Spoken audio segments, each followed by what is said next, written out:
जय श्री महाकाल।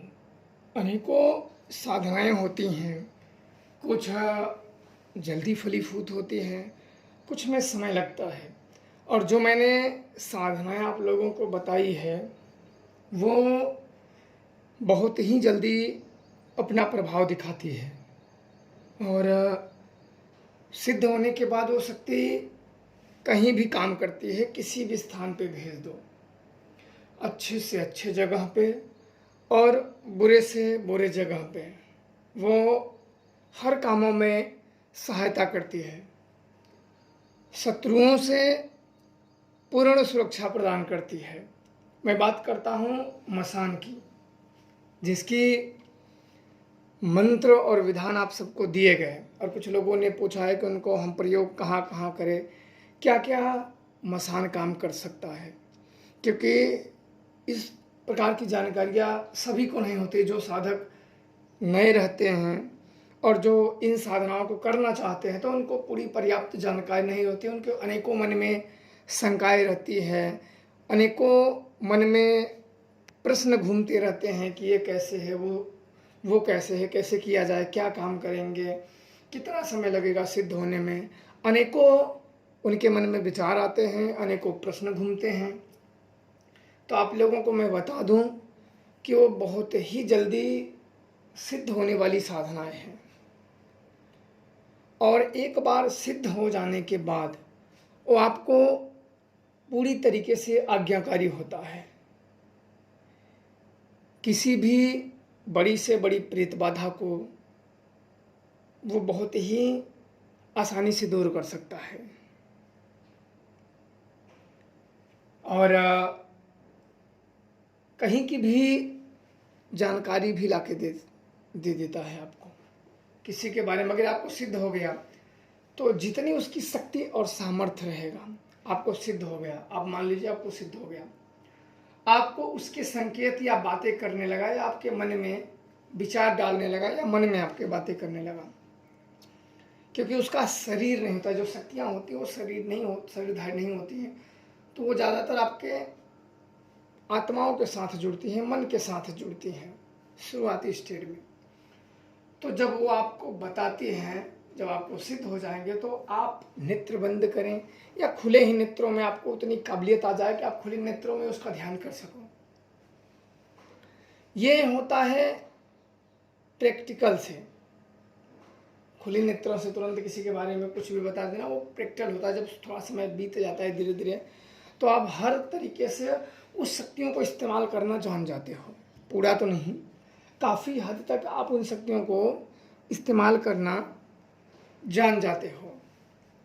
तो जब जान जाते हो तो आप किसी के बारे में विचार करेंगे और उनमें प्रश्न करेंगे कि ये बाबा ये चीज़ क्या है या ये चीज़ कैसे है, तो आपको वो बता देंगे कि हाँ ये चीज़ है। अब आपको अगर नए में होता आप अगले व्यक्ति से पूछ सकते हो कि हाँ आपके जीवन में ये घटना है, ऐसे ऐसे है, तो वो स्वयं ही बता देगा हाँ या ना, जो भी समस्याएं रहेंगी।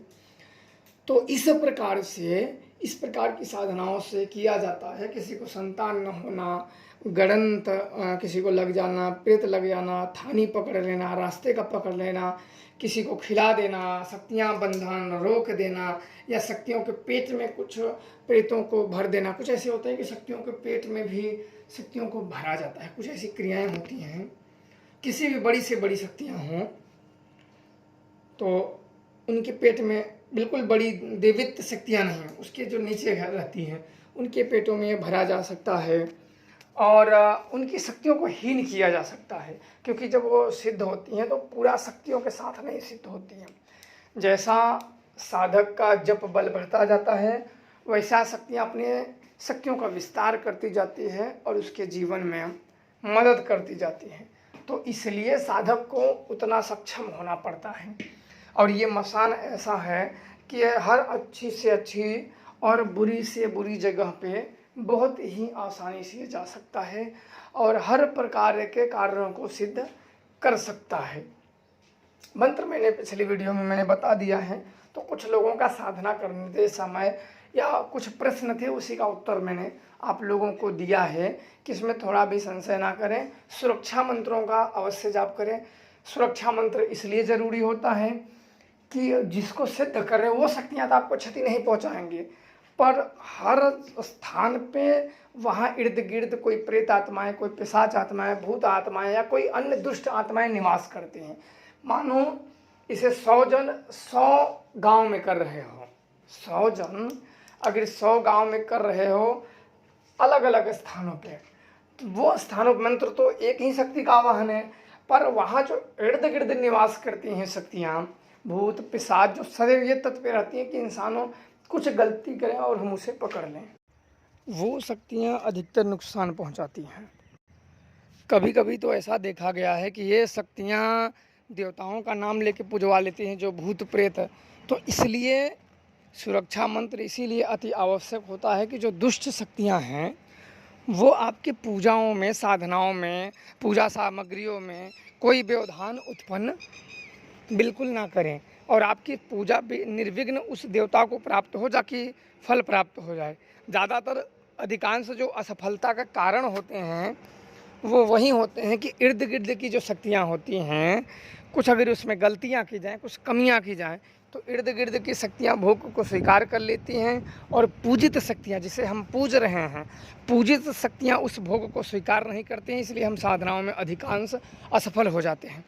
इसलिए गुरु का धारण करना अति आवश्यक है और गुरु वही धारण किया जाता है जो सक्षम हो और जो इस बारे में मार्गदर्शन दे सके। गुरु का काम होता है मार्ग दर्शन करना, कि जिस मार्ग पे हम चल रहे हैं उस मार्गों का हमें बताना कि इस मार्ग में ऐसे आप कदम रखो, ऐसे आप करो और ऐसे बढ़ जाओ। बढ़ना ना बढ़ना फिर असफलता असफलता वो उसके ऊपर हो जाता है, साधक के ऊपर हो जाता है कि वो क्या उस समर्पण के भाव से और सच्चे हृदय से क्या उनकी भक्ति आराधनाएं कर रहा है, कि अभी भी साधना करते समय भी उसके काम वासनाएं, जैसे काम होता है किसी भी प्रकार के काम में करवाना हो, काम प्रयोग करवाना हो, तो वो भी क्या उसके ऊपर हावी है।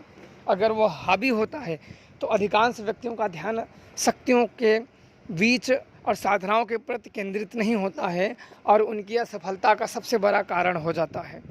इसलिए जब भी भक्ति करें, आराधना करें, गुरु का मार्गदर्शन लेके और सही मार्गदर्शन लेके और फिर साधना मार्ग में आगे बढ़ें। अन्यथा किसी भी प्रकार की साधनाएं करने से और कोई गलतियां बाद में जान पड़ती हैं तो उसका खामियाजा भुगतना ही पड़ता है। इसलिए हर कदम इन मार्गों में उठाएं तो सावधानी पूर्वक, क्योंकि आप अदृश्य आत्माओं को, जो दिखती ही नहीं है, उसको आप आवाहन कर रहे हो। तो इसलिए बिल्कुल सावधानी पूर्वक करें और जान समझ परख के ही करें। ऐसे ही बिना जाने समझे, बहुत लोग होते हैं कि किसी भी अन्य साधनाओं की पूजाएं करते हैं बिना जाने समझे, तो ऐसे भी बिल्कुल ना करें। जान लें, समझ लें, तभी साधनाएं करें, अन्यथा आपको सोचने का भी मौका फिर नहीं मिलेगा, इतना समस्याएं उत्पन्न हो जाएंगी। इसलिए सुरक्षा मंत्रों का जाप करके, गुरु का मार्गदर्शन होके तब इन साधनाओं में आगे बढ़ें और बढ़ते जाएं। खुश रहें और प्रसन्न रहें। जय श्री महाकाल।